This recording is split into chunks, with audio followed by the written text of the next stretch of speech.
Bien-aimés frères et sœurs dans le Seigneur, et je salue comme de coutume chacun de vous dans le nom qui est au-dessus de tout nom, le nom de la rédemption, le nom du Seigneur et Sauveur Jésus-Christ.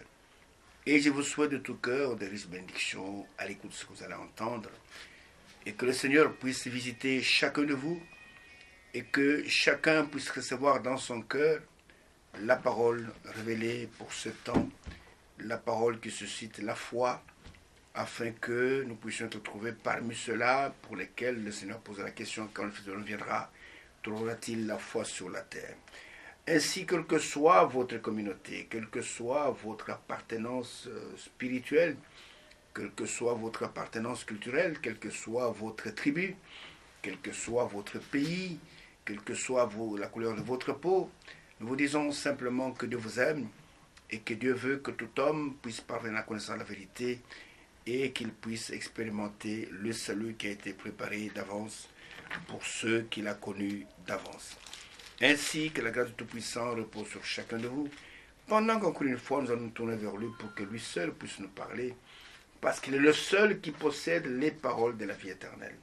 En dehors de lui, tout n'est que discours religieux, tout n'est que tromperie religieuse, mais le Seigneur est le seul qui possède les paroles de la vie éternelle, et il est l'unique sauveur, il n'y en a pas deux, il n'y en a pas trois, et s'il lui sauve, alors vous êtes véritablement sauvés. Mais nous voyons que beaucoup se confient dans leur communauté, dans leur dénomination, dans leur conducteur religieux, pensant qu'au travers de cela, qu'ils allaient découvrir le chemin qui mène à la vie, mais le chemin qui mène à la vie est unique. Le Seigneur a dit dans Jean 14, verset 6, « Je suis le chemin, je suis la vérité, je suis la vie. Nul ne peut venir au Père que par moi. » Ainsi que la bénédiction du Tout-Puissant repose sur chacun de vous, nous vous disons merci de tout cœur pour tout ce que vous faites pour son œuvre. Nous vous disons merci pour vos prières. Nous vous disons merci pour vos soutiens matériels, financiers, ce que vous faites pour que cette œuvre puisse aller de l'avant, jusqu'à ce que nous allons passer de la foi à la vue et que nous allons paraître devant le Seigneur. Et comme il a dit lui-même, sans tache ni ride, ni rien de semblable, mais saint et irréprochable. Ainsi que le bénédiction Tout-Puissant repose sur vous, quel que soit l'endroit où ces émissions vont vous atteindre, que vous soyez en Afrique, que vous soyez en Europe, que vous soyez en Amérique, que vous soyez en Asie, que vous soyez au Proche Moyen-Orient, que vous soyez n'importe où.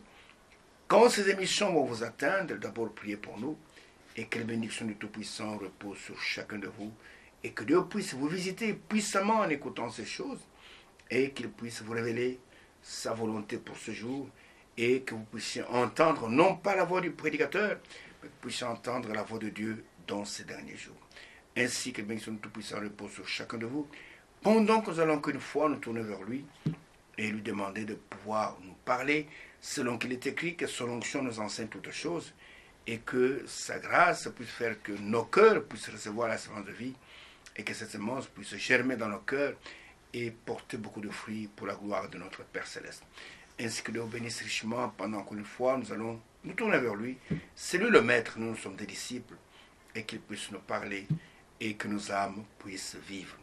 Ainsi que la grâce Tout-Puissant répond sur vous, pendant qu'une fois nous allons nous rassembler autour de sa parole, afin que lui seul puisse nous parler. Nous sommes dans cette tranche d'émission qui n'est pas une tranche religieuse, qui n'est pas une tranche pour faire la publicité d'une église quelconque, d'une communauté quelconque, qui n'est pas là pour faire la publicité d'un pasteur, d'un prédicateur, mais nous sommes ici pour proclamer la vérité, pour faire entendre la voix de Dieu dans ces derniers jours. Et nous sommes en train de vous entretenir, de vous parler de ce message glorieux, le message biblique du temps de la fin, le message que Dieu a envoyé selon Matthieu chapitre 25, verset 6, qui est le cri de minuit, qui est venu pour réveiller les vierges qui étaient endormies, afin qu'elles puissent partir à la rencontre de l'époux. Et l'époux est un époux parole, et son époux sera aussi une épouse parole. Ainsi nous vous parlons du message biblique du temps de la fin, pas de n'importe quel message. Maintenant, tout le monde appelle n'importe quoi message. Même des fausses doctrines sont appelées messages. Mais nous vous parlons du message biblique du temps de la fin, et que Dieu a envoyé cette lumière qui est venue au temps du soir. Selon Zacharie 14, verset 7, il est écrit: qu'au temps du soir, il y aura de la lumière. Et cette lumière n'est pas venue pour tout le monde. Cette lumière, elle appartient à son épouse. Selon qu'il est écrit dans Ésaïe au chapitre 60, au verset, je peux me le lire rapidement, Ésaïe chapitre 60, regardez ce qui est écrit à propos de cette lumière qui va venir au temps de la fin, dont Zacharie dit, lève-toi, plutôt Zacharie dit qu'au temps du soir, il y aura de la lumière. Mais dans Ésaïe au chapitre 60, regardez ce qui est écrit, cette lumière qui arrive, elle n'est pas destinée à tout le monde.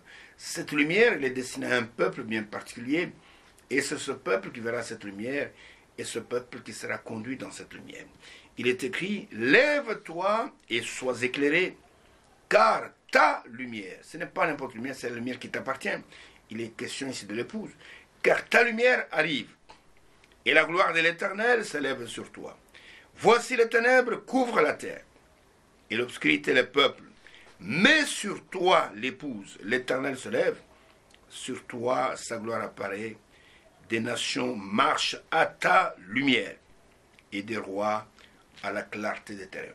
Cette lumière qui vient au temps de la fin, c'est une lumière qui appartient à un peuple.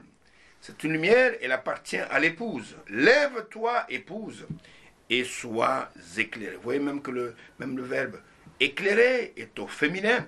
Il s'agit de l'épouse, car ta lumière arrive. Et la gloire de l'Éternel s'élève sur toi. Voici les ténèbres couvrent la terre, et l'obscurité le peuple.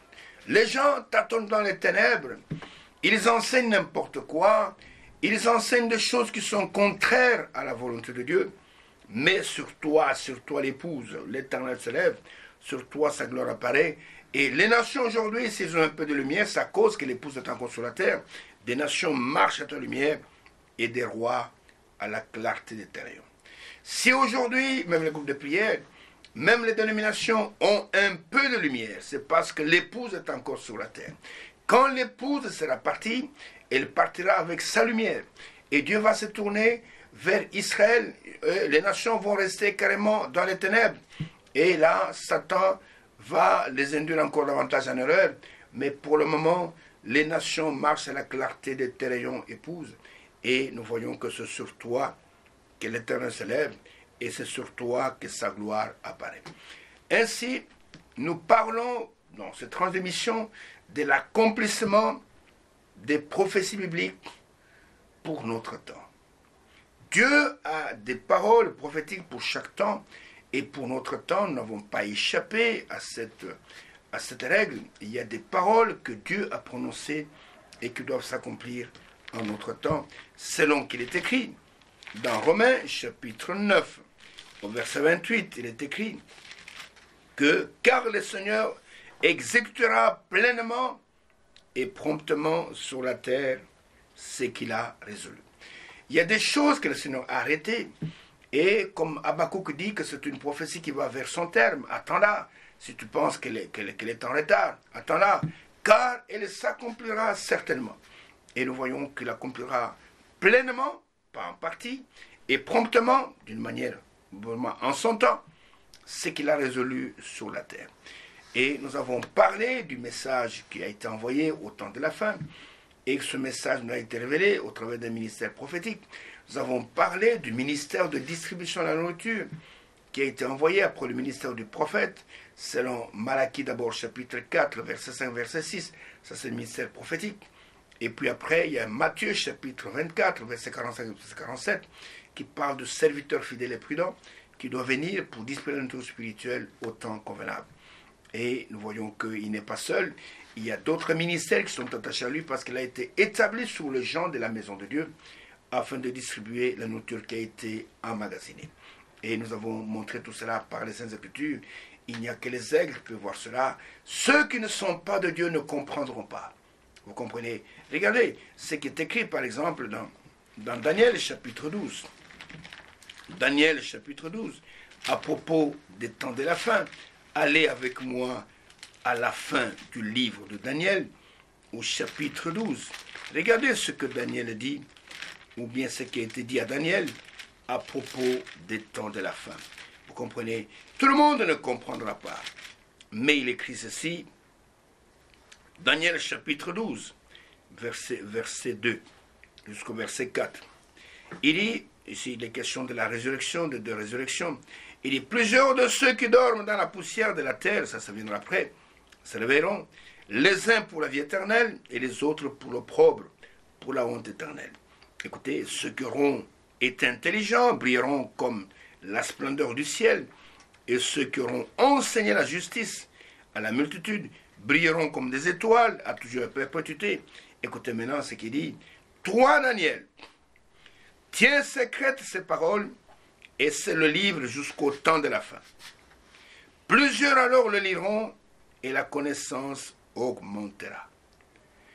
Plusieurs le liront, mais ce ne sera pas pour tout le monde. Plusieurs le liront, et la connaissance augmentera. Et c'est la raison pour laquelle, aujourd'hui, quand nous disons ces choses, ne croyez pas que tout le monde va les recevoir. Il n'y a que ceux à qui cela a été donné. Quand est-ce que cela a été donné? Avant la fondation du monde. Il n'y a que ceux-là qui pourront comprendre, qui pourront saisir ce que l'Esprit dit aux églises. Il est écrit dans tous les messages adressés aux états de l'Église, aux sept églises, l'église d'Éphèse, l'église de Smyrne, l'église de Pergame, l'église de Thyatire, l'église de Sardes, l'église de Philadelphie, l'église de l'Odyssée. Et chaque fois, à la fin de chaque message, il est écrit que celui qui a des oreilles entende, non pas ce que le messager dit, mais qu'il entende ce que l'Esprit dit aux églises. Et aujourd'hui, c'est la même chose. Tout le monde ne comprendra pas. Nous n'avons pas la prétention de dire que quand nous disons dans ces émissions, tout le monde comprend. Il n'y a que ceux à qui cela a été donné qui comprendront. Et nous avons parlé de tout cela. Et nous sommes arrivés au 4e point, selon ce que je classais personnellement, la multiplication des églises et des faux prophètes et l'augmentation de l'iniquité sur la terre au détriment de l'amour véritable. Et pour cela, nous avons montré que le temps de la fin, ce sera le temps de l'apostasie. Ce sera le temps où l'iniquité va s'accroître. Selon Matthieu chapitre 24, l'iniquité va s'accroître et l'amour de plusieurs va se refroidir. Prenez avec moi Matthieu chapitre 24. Nous allons lire du verset 12 jusqu'au verset 14. Il est écrit, et parce que l'iniquité se sera accrue, l'amour du plus grand nombre se refroidira. Vous entendez? L'amour du plus grand nombre se refroidira. Mais celui qui persévérera jusqu'à la fin sera sauvé. Écoutez, cette bonne nouvelle du royaume sera prêchée dans le monde entier pour servir de témoignage à toutes les nations. Alors, et alors seulement, viendra la fin. Et nous avons montré dans l'émission qui a précédé celle-ci qu'il y a deux phénomènes qui se passent simultanément au temps de la fin. Vous avez l'iniquité qui est en train de croître, qui est sur une courbe ascendante, et vous avez l'amour qui est sur une courbe descendante, c'est-à-dire que l'amour de la vérité, ça c'est une grâce qui devient la vérité. L'apôtre Paul dit dans 1 Corinthiens chapitre 16, 1 Corinthiens chapitre 16, verset 22, 1 Corinthiens chapitre 16, verset 22, retenez bien ce passage, il est écrit ceci au verset 22, « Si quelqu'un n'aime pas le Seigneur, qu'il soit anathème. » Et l'apôtre a ajouté « Maranatha ». Maranatha signifie « Jésus revient bientôt ». Si quelqu'un n'aime pas la parole de Dieu, si quelqu'un n'a pas l'amour de la vérité, nous avons lu dans 2 Thessaloniciens chapitre 2, verset 11, que Dieu, pour ceux qui n'ont pas reçu l'amour de la vérité, Dieu va leur envoyer une puissance d'égarement. Ce n'est pas un simple esprit, mais c'est une puissance d'égarement, afin qu'ils puissent croire au mensonge et qu'ils soient condamnés. Ce n'est pas pour rien que beaucoup de ceux qui prétendent aujourd'hui avoir reçu le message, on croit des choses impossibles. Impossible que même un ennemi ne peut pas accepter. Ils prétendent que Branham est leur Dieu. Tout cela arrive parce qu'ils n'ont pas reçu dans leur cœur l'amour de la vérité. Vous comprenez? Et ils prétendent que Branham c'est leur absolu. Ils croient ces choses-là parce qu'ils n'ont pas dans leur cœur l'amour de la vérité. Ils croient que l'enlèvement est déjà intervenu pendant que l'épouse est encore sur la terre. Pourquoi croient-ils au mensonge? Parce qu'ils n'ont pas pu briser la vérité. Souvenez-vous du temps d'Akab. Akab qui était un renégat. Akab qui ne croyait pas au prophète de Dieu. Akab qui ne supportait pas Michée, fils de Jimla, et alors qu'il était le porte-parole de Dieu en ce temps-là. Et Dieu a permis qu'il puisse croire au mensonge. Il a envoyé un esprit de mensonge qui est entré dans ses prophètes, commençant par Sédécias, le chef des prophètes. Et regardez, quand cet esprit est venu, qu'il a prophétisé le mensonge, Akab était le premier à se mettre de vous dire Amen, Amen, Amen, Amen, alors que c'était un mensonge. De la même manière, aujourd'hui, au temps de la fin, il y a des gens qui n'ont pas reçu l'amour de la vérité, qui n'aiment pas la vérité. Alors Dieu leur envoie une puissance d'égarement, une puissance.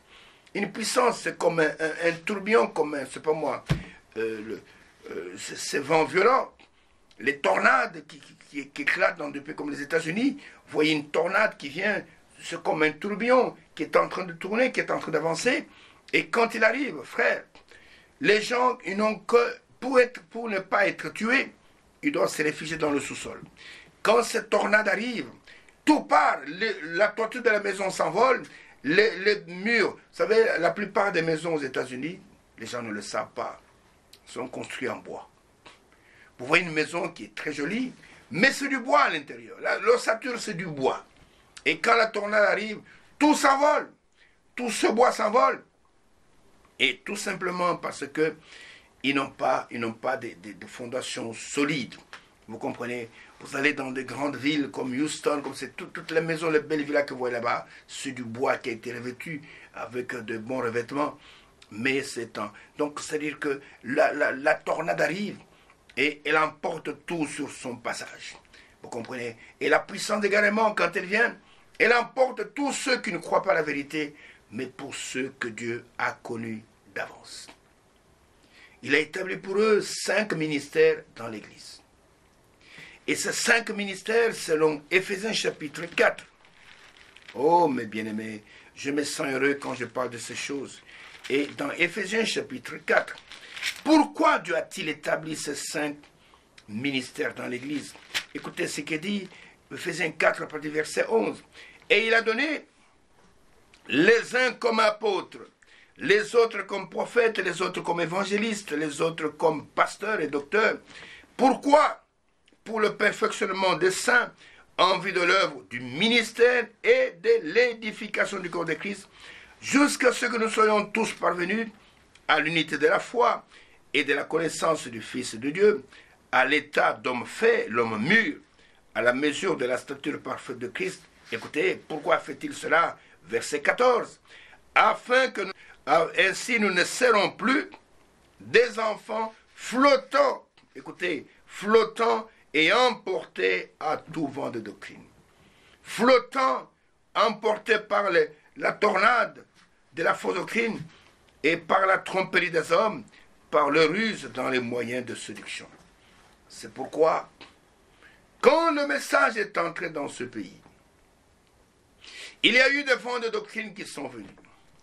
Oh, il y a eu des vents qui sont venus, d'abord les tonnerres sont révélés. Et c'était un vent violent, un vent puissant. C'était une tornade.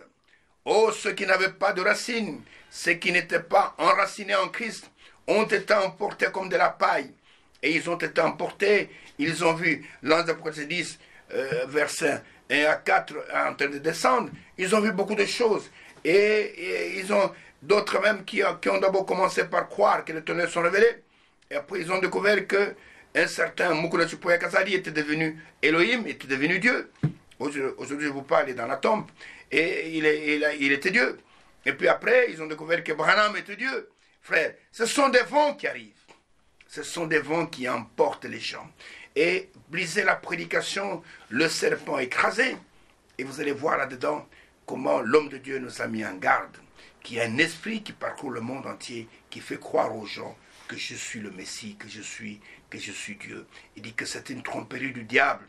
Cela vient de l'enfer, lui-même l'a dit cela.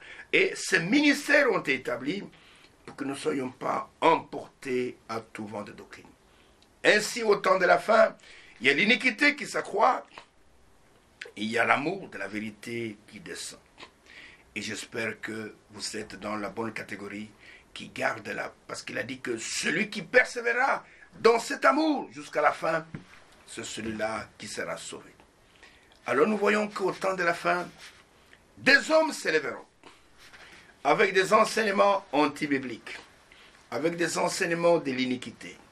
Des hommes s'élèveront et ils prêcheront aux frères, ils parleront ouvertement contre Dieu, contre sa parole, et ils vont présenter l'erreur comme étant la vérité, et ils vont présenter la vérité comme étant l'erreur. Malheur à l'homme qui fait cela.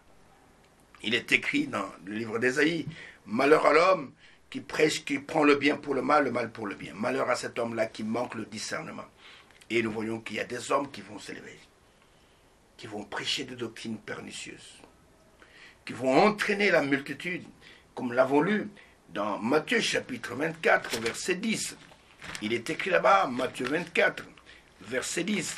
Regardez ce qui est écrit, toujours en rapport avec le signe à la fin, ou plutôt verset 11, il dit « Plusieurs faux prophètes s'élèveront, et ils séduiront beaucoup de gens. » Ça, c'est ainsi dit le Seigneur. Plusieurs faux prophètes s'élèveront, et ils séduiront beaucoup de gens. Et à cause d'eux, l'iniquité va s'accroître sur la terre.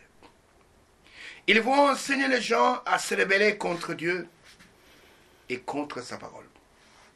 Ils vont entraîner des gens dans des voies de rébellion. La rébellion contre Dieu est très forte maintenant sur la terre. Ils vont piétiner la parole de Dieu. Les nations vont voter des lois anti-bibliques et ils vont présenter cela à leur peuple. Les parlements vont voter des choses comme ça. Ils vont voter, comment je veux dire, l'homosexualité. Et j'ai suivi une vidéo que l'Afrique du Sud s'apprête à voter de lois pour autoriser la polyandrie. La polyandrie, c'est une femme avec plusieurs hommes. Vous voyez, là, on est en train de marcher. Pourtant, ce pays a été visité par l'homme de Dieu, le message de Dieu pour cette heure. Il y a eu des grands miracles qui sont passés dans ce pays, à Durban, à Cape Town, et à Port Elizabeth, à East London. Il y a des choses extraordinaires qui se sont passées dans ce pays. Mais ce pays a complètement oublié. Il est tombé dans l'amnésie spirituelle. Et plusieurs faux prophètes s'élèveront et ils séduiront beaucoup de gens. Regardez ce que l'apôtre Paul nous dit, les conditions qui vont prévaloir au temps de la fin. Pour vous dire que ce sont des temps spéciaux, des temps très dangereux. Celui qui lit et ceux qui entendent, qu'ils fassent vraiment attention. Prenez avec moi 2 Timothée chapitre 3 et regardez ce que l'apôtre Paul fait comme description des temps dans lesquels nous vivons. Lui, il a vu cela d'une manière prophétique, mais nous sommes pleinement dedans. Et ce que je vais lire ici nous concerne nous, toi qui m'écoutes, toi qui me vois, et moi qui te parle. Nous sommes pleinement dedans. Et si Dieu a permis que nous puissions vivre dans ces temps de ténèbres, il a aussi permis que nous puissions être dotés d'une capacité pour résister au mal dans notre temps. Parce que dans chaque âge, Dieu a besoin de vainqueurs. Qui sont les vainqueurs? Ce sont ceux qui vont vaincre l'esprit antichrist dans leur temps. Vous comprenez? C'est ça les vainqueurs. Et les vainqueurs de l'Odyssée, ils auront à combattre des esprits qui viennent un peu de tous les âges. Il y a eu des vainqueurs du temps d'Éphèse, il y a eu des vainqueurs du temps de Smyrne, et des vainqueurs du temps de Pergame, et des vainqueurs du temps de Thyatire, et des vainqueurs du temps de Philadelphie, de Sardes, et des vainqueurs du temps de l'Odyssée. L'Odyssée, les vainqueurs du temps de l'Odyssée sont des vainqueurs un peu spéciaux parce que tous les esprits qui étaient dans tous les âges se sont donné rendez-vous au temps de la fin. C'est pourquoi le combat dans notre temps, il fait rage. Les choses que nous voyons aujourd'hui, l'apôtre Paul n'a pas vu ça. L'apôtre Paul n'a pas vu des femmes en collant, il n'a pas vu des femmes en culotte. Il n'a pas vu la pornographie. Il n'a pas vu ce que nous voyons aujourd'hui. L'apôtre Paul n'a pas vu l'homosexualité à un niveau tel que nous voyons aujourd'hui. L'apôtre Paul n'a pas vu des parlements, des pays soi-disant civilisés voter de telles lois. L'apôtre Paul n'a pas vu qu'on est en train de voter des lois pour permettre aux femmes homosexuelles d'avoir des enfants. Il n'a pas vu ça. Et ça vient d'être voté en France, c'est voté dans d'autres pays comme la Belgique, comme d'autres pays en Europe. On a voté des lois comme ça pour permettre à ces gens d'avoir des enfants.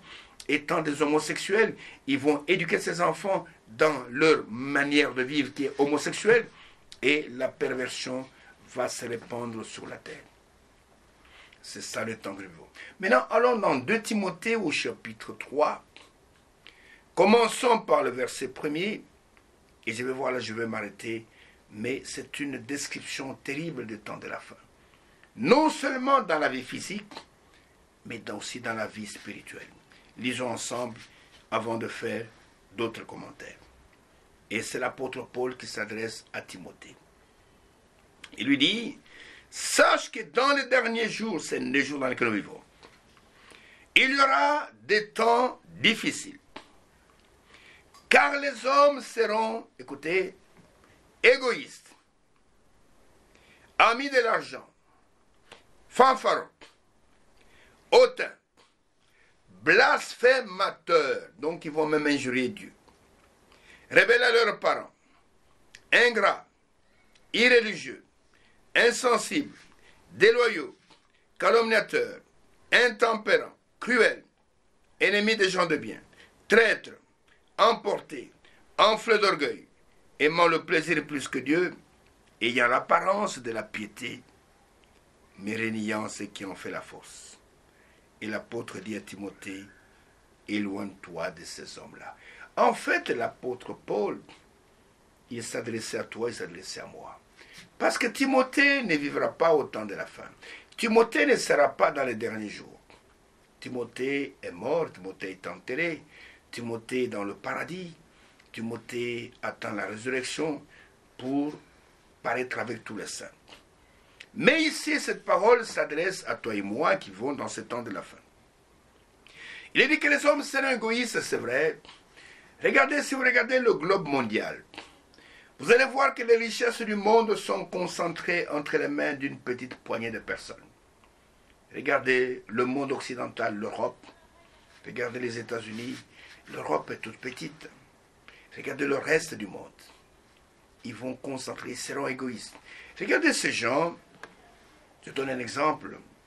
Ils ont un surplus de produits agricoles. Ils ont un surplus de lait.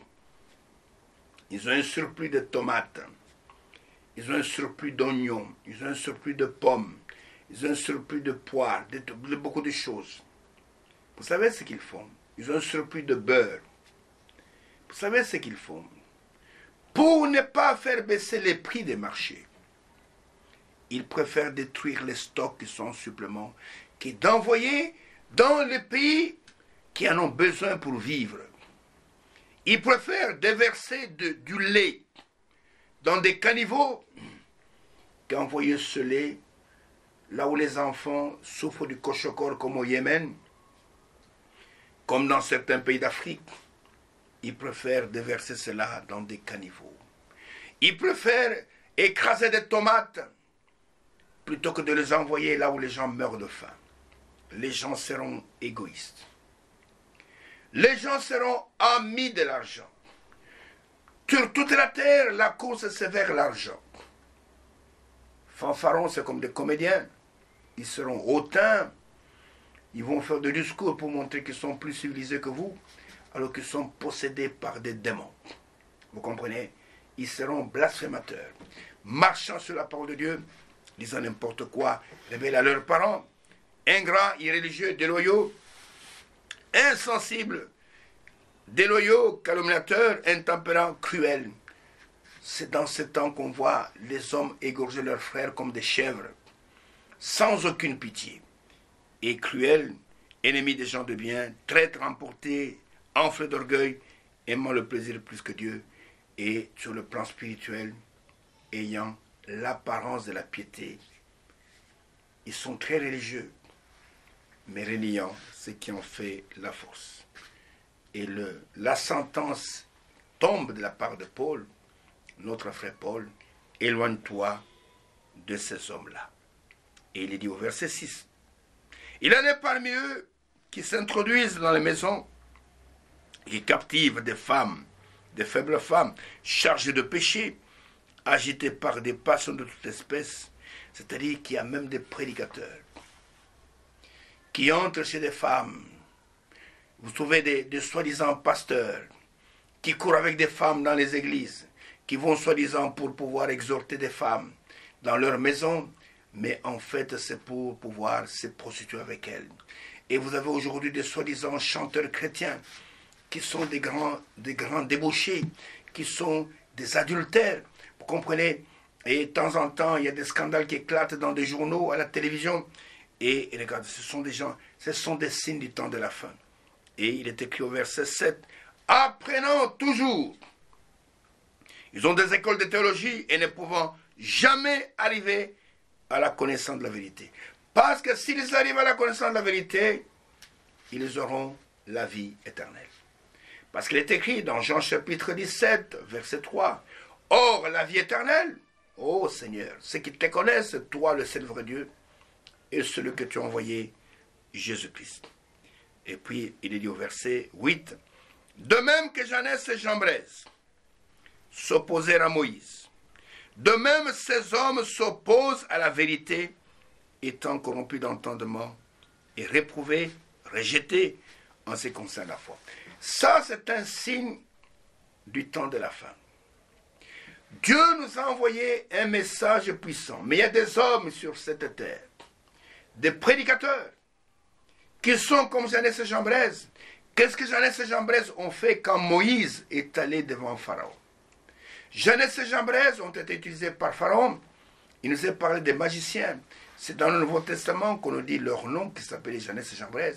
Ils sont venus pour s'opposer à l'envoyé de Dieu, pour s'opposer aux prophètes de Dieu, pour s'opposer au message de l'heure. Moïse avait la parole, Moïse avait l'ainsi dit le Seigneur, mais Janès et Jambres étaient des magiciens. De même aujourd'hui, il y a sur la terre des hommes loin de l'Esprit de Dieu, des hommes qui ont le ainsi dit le Seigneur. Il y a eu un prophète majeur, il y a un ministère de distribution. Ces hommes ont le ainsi dit le Seigneur. Il y a des vrais serviteurs de Dieu qui apportent la pure parole de Dieu. Mais vous avez dans les églises des prédicateurs, des hommes soi-disant de Dieu qui sont là pour s'opposer à leur parole. Du temps de Frère Branham, ceux qui le combattaient, c'était des pasteurs. Il y a un certain révérend Best qui était un baptiste et qui ne croyait pas au baptême au nom de Jésus-Christ. Si vous ne croyez pas au baptême au nom de Jésus-Christ, c'est que vous êtes simplement un grand aveugle. Lisez votre Bible. Ce n'est pas un enseignement de William Branham. Lisez Acte 2, versets 37 et 38. Lisez Acte 10. Lisez Acte 19. Et je vous lance un défi. Vous, les religieux, qui combattez ce baptême au nom de Jésus-Christ, soi-disant parce que le Seigneur a dit, allez baptisez-les au nom du Père, du Fils et du Saint-Esprit, c'est parce que vous êtes des aveugles. Je vous dis, si tel était le cas, pourquoi aucun apôtre n'a jamais baptisé dans cette formule-là? Eux, ils étaient là quand Jésus a parlé. Toi et moi, nous n'étions pas là. Ce qui montre qu'ils avaient bien compris ce que Jésus a dit. Il est question de baptiser dans un nom. Il n'est pas question d'aller baptiser dans le nom de celui qui est Père, Fils et Saint-Esprit. Mais il leur a dit, ce nom vous sera révélé quand le Consolateur sera venu. Allez, demeurez à Jérusalem. Quand le Consolateur sera venu, il vous conduira dans toute la vérité, il vous révélera les choses à venir. Et ils sont allés, ils sont restés dans la chambre haute. Le jour de la Pentecôte, quand le Consolateur est venu, l'Esprit de vérité que le monde ne peut pas recevoir. Aucun dénominationnel ne peut recevoir cet esprit. Ils sont en train de servir Dieu en dehors de sa volonté. Quand le Saint-Esprit est descendu le jour de la Pentecôte, il leur a chuchoté à l'oreille le nom dont le Seigneur a parlé, c'est le nom de Jésus. C'est le nom de celui qui est Père, Fils et Saint-Esprit. Et dans Matthieu chapitre 28, verset 19, le nom est au singulier. Lisez bien votre Bible. Messieurs les théologiens, cessez d'induire vos élèves, vos étudiants en erreur, en leur prêchant une trinité de personnes en Dieu qui n'existe pas.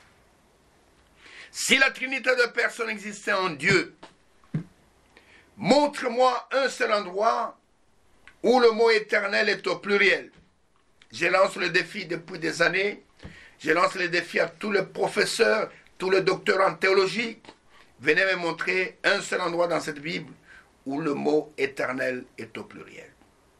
Alors je croirais qu'il y a 3 personnes en Dieu. Parce qu'il y avait 3 personnes en Dieu, il y aura 3 éternels. Mais il n'y a qu'un seul éternel. Lui-même déclare dans Ésaïe chapitre 43 verset 11, c'est moi qui suis l'Éternel, et à part moi, il n'y a point de sauveur. Et dans Ésaïe, au chapitre 44, il dit, seul j'ai déployé les cieux, seul j'ai étendu la terre, seul le singulier, et aucun autre Dieu n'était avec moi. Et vous continuez à induire les gens en erreur en les enseignant une trinité de personnes en Dieu. Vous devez vous repentir pour cela. Au jour du jugement, vous payerez pour cela. Vous êtes payé, bien payé pour enseigner ces choses-là, mais vous êtes payé pour induire les gens en erreur. Au jour du jugement, vous répondrez pour cela. Donc, apprenant toujours dans les grands petits séminaires, dans les écoles bibliques, et ne pouvant jamais arriver à la connaissance de la vérité. Ils ne peuvent jamais comprendre qui est Jésus. Ils disent qu'il est la deuxième personnalité de la Trinité, ça n'existe pas. Il n'y a pas de Trinité de personne en Dieu. Jésus était le Dieu véritable. Vous comprenez? L'apôtre Paul, qui était un témoin de Jéhovah, a fini par le comprendre. Et dans 1 Timothée, chapitre 3, verset 16, regardez ce qu'il dit à Timothée. Oh là là, cet ancien témoin de Jéhovah. Il est dit au verset 16, et sans contredit, sans contestation. Le mystère de la piété est grand. Le mystère est grand. Dieu a été manifesté en chair. Dieu est devenu un homme, justifié par l'Esprit, vu des anges, prêché dans le monde entier, cru dans le monde, prêché aux nations, cru dans le monde, élevé dans la gloire. Et ce Dieu a pris un nom, le nom de la rédemption. Son nom, c'est le Seigneur Jésus-Christ. Et qu'est-ce que signifie Jésus? Jésus signifie Yahweh sauveur. Yahweh dans un corps de chair venu pour sauver. Jésus c'était l'homme, Christ c'était l'onction qui était sur lui. Est-ce que vous comprenez? Et nous voyons qu'ils vont apprendre toujours et ne pas voir comme ça la vérité. Et de même que Jeannès et Jambres s'opposèrent à Moïse, ces hommes réprouvés quand je concerne la foi, s'opposent non pas au prédicateur, ils s'opposent à la vérité, ils s'opposent au message. Et ils vont dans des séminaires, ils vont dans des campagnes d'évangélisation pour combattre ce message. Et étant corrompus, dont leur entendement est corrompu, d'entendement, réprouvés, rejetés en ce qui concerne la foi. Écoutez verset 9.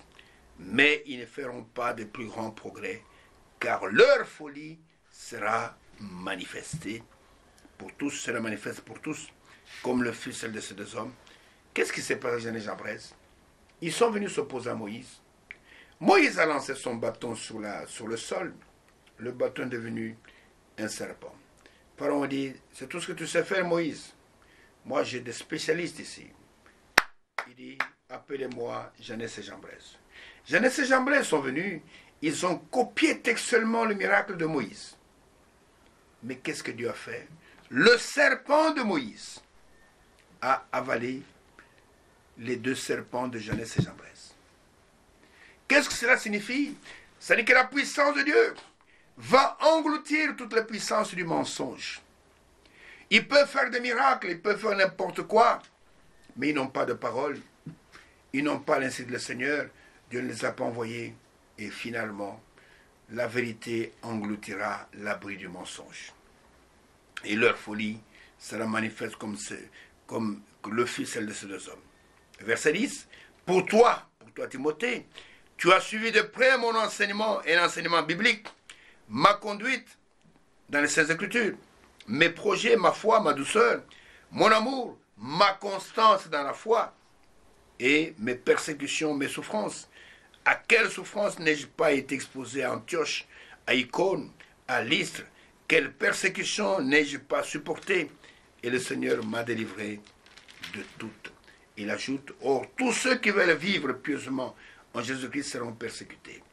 Mais les hommes méchants, écoutez, et imposteurs, avanceront toujours dans le mal, égarant les autres et égarés eux-mêmes. Toi, demeure dans les choses que tu as apprises et reconnues, certaines sachant que de qui tu les as apprises. Dès ton enfance, tu connais les saintes lettres qui peuvent te rendre sage à salut par la foi en Jésus-Christ. Toute écriture est inspirée de Dieu et utile pour enseigner, pour convaincre, pour corriger, pour instruire dans la justice, afin que l'homme de Dieu soit accompli et propre à toute bonne œuvre. Ainsi, nous voyons qu'au temps de la fin, ce sera un temps d'apostasie, et la Bible dit que toutes les tables seront pleines de vomissements et d'ordures. Un enfant de Dieu ne mange pas n'importe quelle table. Ésaïe chapitre 28. Ésaïe a vu le temps de la fin, et voici le tableau qui nous décrit, avec tous ces faux prophètes, ces faux enseignants, ces faux ministres, ces faux ouvriers. Il est dit ceci dans Ésaïe chapitre 28, commençant par le verset 8. Toutes ces écritures s'accomplissent dans notre temps. Toutes les tables sont pleines, non pas de la bonne nourriture, mais de vomissements et d'ordures. Et c'est ce que les gens mangent. Il n'y a plus de place. Tout est vomissement. À qui veut-on enseigner la sagesse? Ils sont tous sages. À qui veut-on donner des leçons? Est-ce à des enfants qui viennent d'être sévrés, qui viennent de quitter la mamelle? Car, écoutez, c'est précepte sur précepte, précepte sur précepte, règle sur règle, règle sur règle, un peu ici, un peu là. Et Dieu dit, eh bien, c'est par des hommes aux lèvres balbutiantes et au langage barbare que l'Éternel parlera à ce peuple. C'est ce qui s'est passé le jour de la Pentecôte.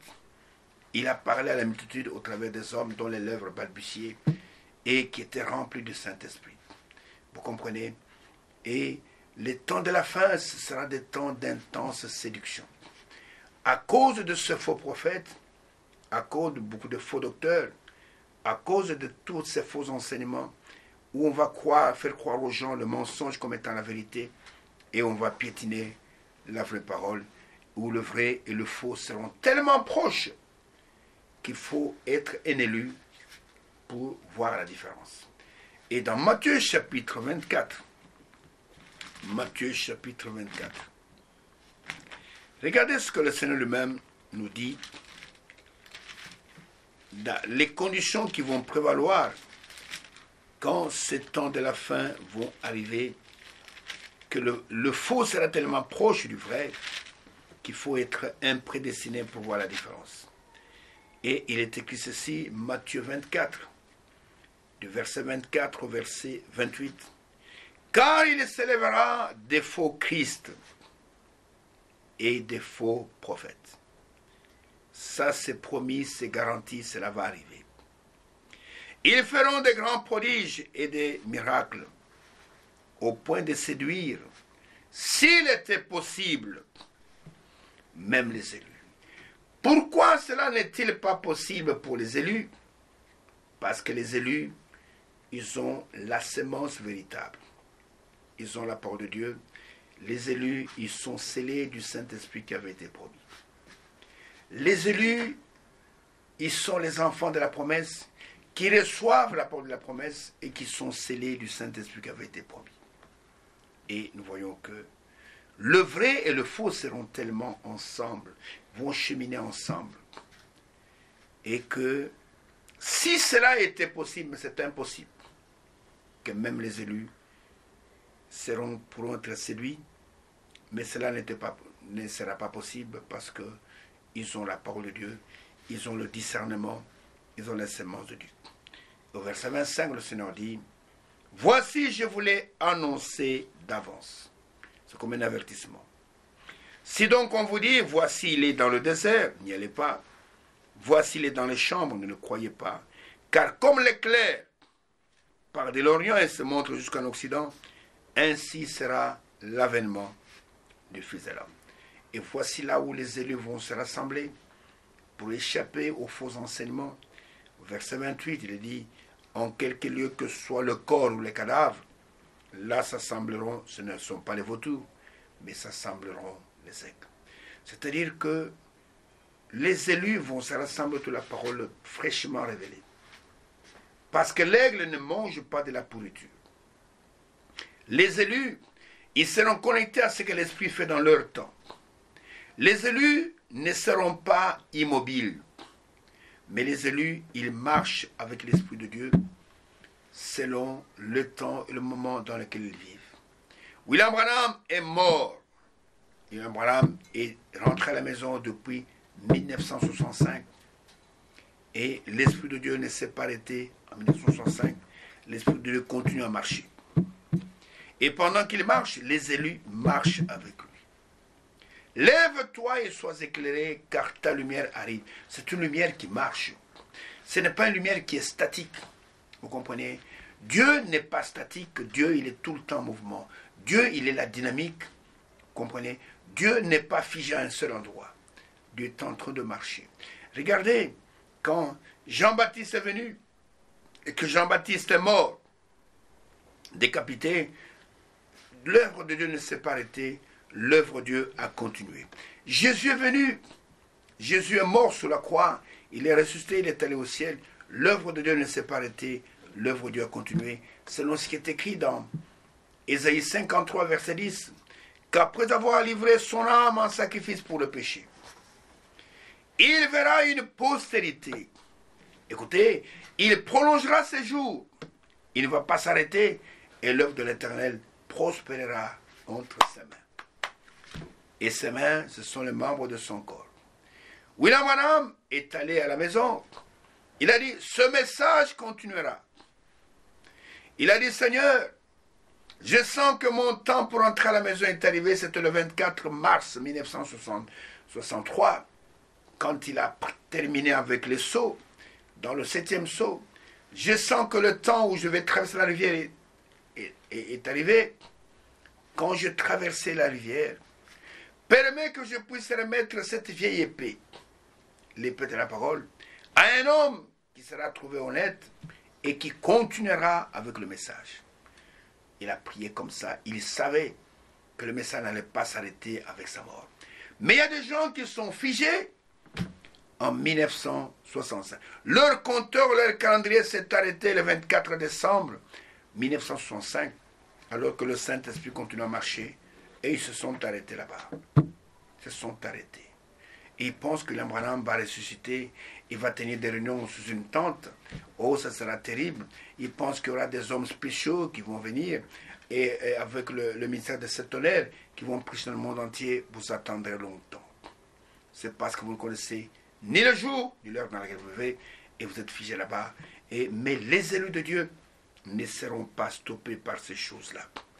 Et dans Malachie au chapitre 3, Malachie au chapitre 3, regardez cette prophétie de Malachie à propos aussi du temps de la fin.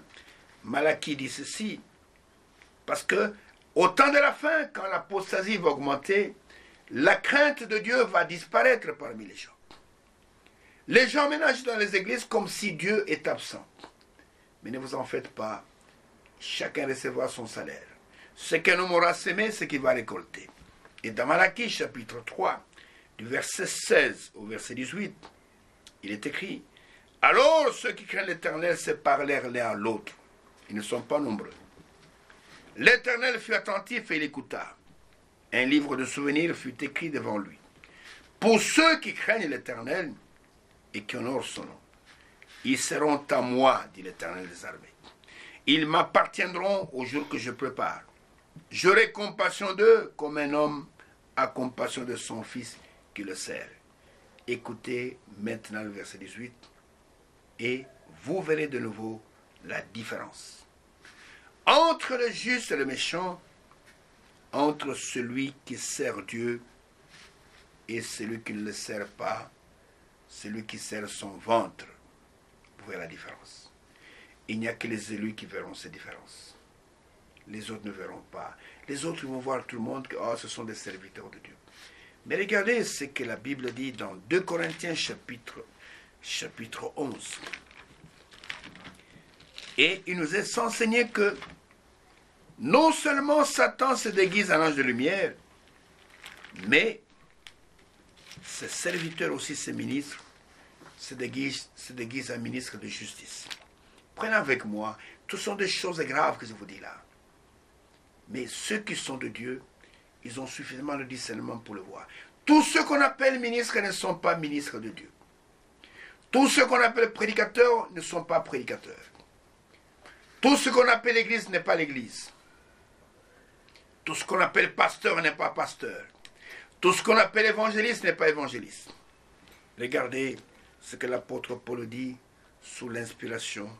2 Corinthiens chapitre 11. Et regardez ce qu'il dit. Il dit au verset 13. Un peu plus bas. Il dit, ces hommes-là, ces faussaires-là, sont des faux apôtres. Et je peux ajouter des faux docteurs, des faux pasteurs, des faux prophètes, des ouvriers trompeurs. Ils ne disent pas la vérité, déguisés en apôtres de Christ. Vous entendez ça?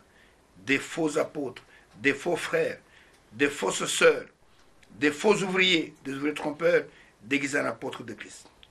Écoutez, et cela n'est pas étonnant puisque Satan lui-même se déguise en ange de lumière. Il n'est donc pas étrange que ce ministre à lui, à Satan, ou se déguise en ministre de justice. Leur fin sera selon leurs œuvres. Ce sont des choses terribles à entendre, mais malheureusement, c'est la triste réalité.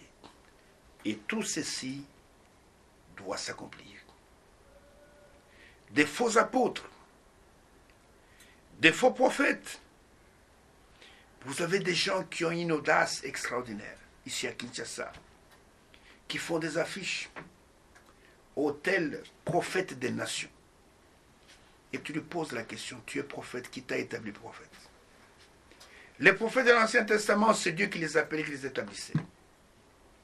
Qui t'a établi prophète? Prophète des nations. Ô apôtre, qui t'a établi apôtre? Et ces hommes-là sont des faux apôtres. Ce sont des ouvriers trompeurs, déguisés, maquillés en apôtres de Christ. Et cela n'est pas étonnant puisque Satan lui-même se déguise en ange de lumière. Et ses ministres se déguisent en ministres de justice.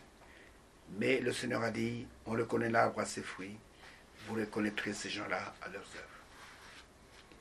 Ils peuvent prêcher avec puissance. Et puis vous apprenez qu'on les attrape avec la femme d'autrui. On les attrape en flagrant délit d'adultère. On les attrape, ils ont engrossé des filles dans leur église.